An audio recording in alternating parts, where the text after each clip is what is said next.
باشترین شت لە ژیاندا ئەوەیە کەوا جەبر الخەواتر دروست بکەین لە بۆ یەکتری، کەوا ئاگامان لە ناخ و هەستی یەکتری بیتن.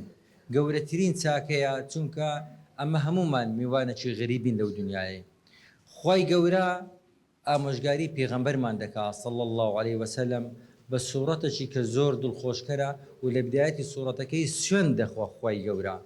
والضحى والليل إذا سجى ما ودعك ربك وما قلى وللآخرة خير لك من الأولى ولسوف يعطيك ربك فترضى ألم يجدك يتيما فآوى ووجدك ضالا فهدى ووجدك عائلا فأغنى. زانا خوای گەورە باسی چی دەکات؟ چۆن دەخواتن کەوا خوای گەورەیە یارمەتیدایە، نەزان بووە فێری کردیە، فەقیر بووە دەورەمەندی کردیە،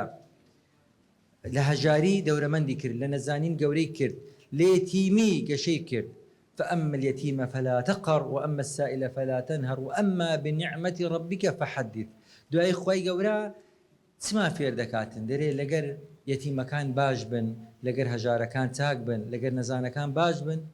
ونعمة كاني أسري نعمتي رب العالمين لسرت غرنق بداتوا أو فحدثا معناه أواني بس قصي بكي الحمد لله دكتوري أوين يدابني شي تسبيع شي دسكينيو برين الحمد لله وروج مولودي بالصلوات اللي يبدين الحمد لله دكتوري أويا نخوش شي غريبي فقير تارا سربكي كتاود لوي بيتن خوي قورا قبولي بكا لا نريد منكم جزاء ولا شكورا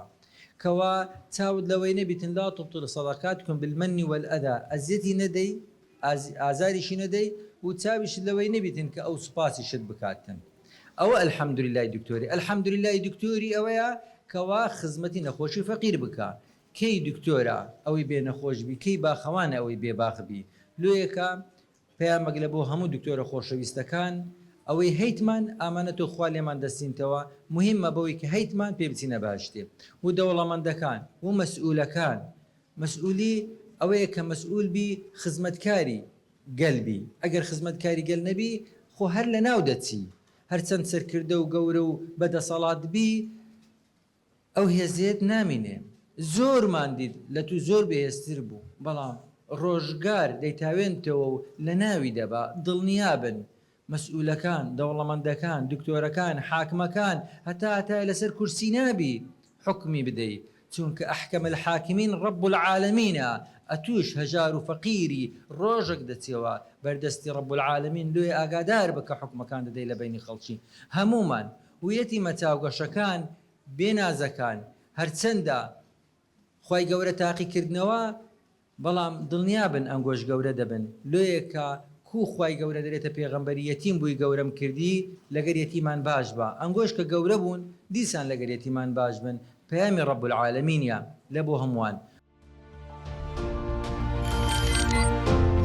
میهرەبانی دڵسۆزی و لێزانی